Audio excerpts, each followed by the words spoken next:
Hi, it's Dre Griggs with Obsidian Wisdom. Today we'll be answering the question, how is passive income taxed?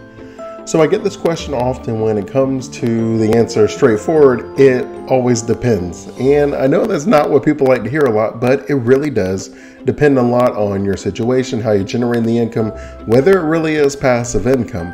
We live in a world where the word passive income is used so often, where we're really just talking about, well, I make money and I don't have to put a lot of my personal time in making it. But the IRS doesn't feel the same way that we do when it talks about passive income. So the IRS considers three types of income passive, and that is self-charged interest, rental income, and then business income generated in a way where you don't put much time materially into the business at all. And so when you talk about your business, that's where most people are going to fall at. Whether you are freelancing and you're setting up a business, or whether you have like affiliate marketing in a business, whether you have like someone from the Philippines or someone, maybe a business manager running your business, whatever that is, that's where most people are going to fall at when we talk about passive income.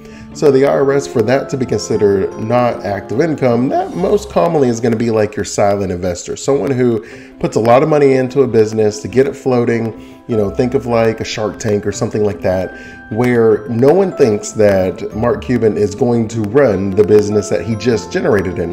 Yeah, he may visit and throw like an idea here or there, but we all generally accept that he is not running that business at all. He put the money in it, and then they're going to pay him a percentage of the earnings going forward for a set amount of time or for perpetuity, whatever it is. That's how he's generating that income, and that would be considered passive income for your business. So you want to think of it that way, where you're not putting much time at all in any given year into the business. The way that most people are talking about passive income, they're talking about, well, I put a lot of time and effort in up front. I built a course, or I set up this or that, some sort of funnel of some kind, and then it just kind of runs on autopilot, and now I don't touch it at all. Well, it's maybe something that you'd want to consider, as far as it's probably going to be considered active income, at least that first year.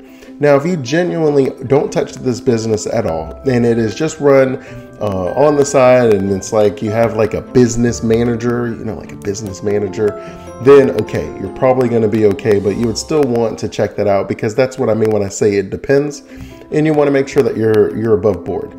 Right, and the overall, it's not going to be a huge difference when it comes to whether your income is taxed as passive or is taxed as active. It's going to be taxed either way. So we just want to go ahead and say that. But when you talk about passive income, the only way you can take deductions on passive like income losses is you have to have passive income profits. And so that is where it becomes important to make sure that you know how your income is being categorized.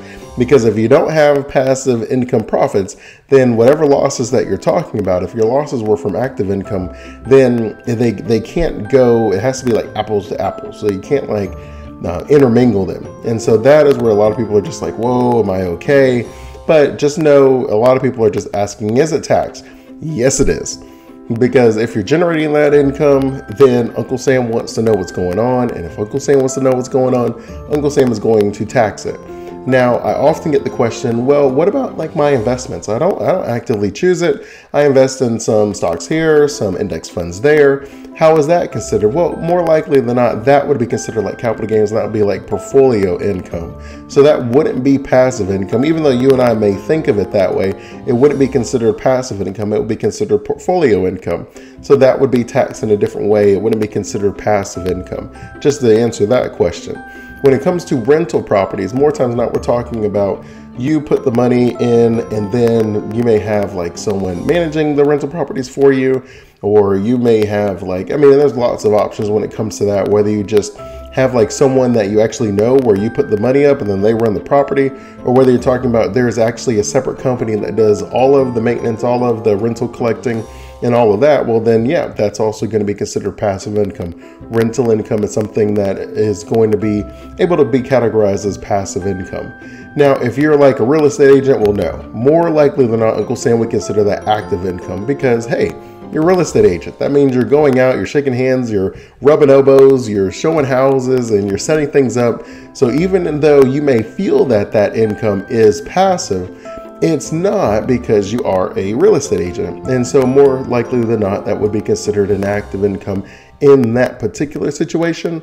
But of course, it's going to be different for each of us. So it's just something that you also want to think about. And then the third type of income is going to be what we call self-charged income.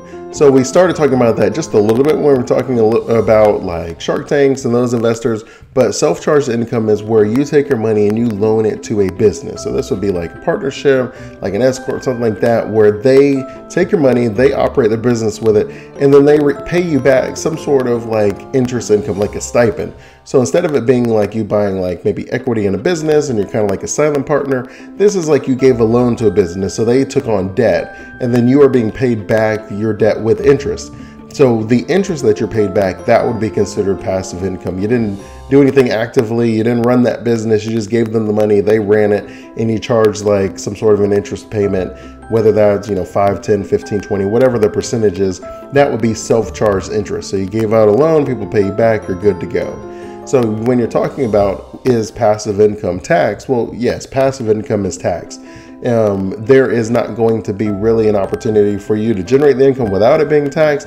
Now, there may be ways for you to take deductions to reduce some of your tax burden, but when you're talking about you generating an income, whether it's actively or passively or through your portfolio, Uncle Sam is going to want his taxes and his income to be generated too. And so as long as you know that, then you'll be fine. If you have any additional question when it comes to creating your own financial plan and considering the tax burdens and where and how it's going to be taxed, I invite you to check out my free retirement planning video training at obsidianwisdom.com/training. In it, I give you the entire Wisdometric framework that I use with my clients to help them eradicate financial stress, generate a passive income, and build a prosperous retirement strategy.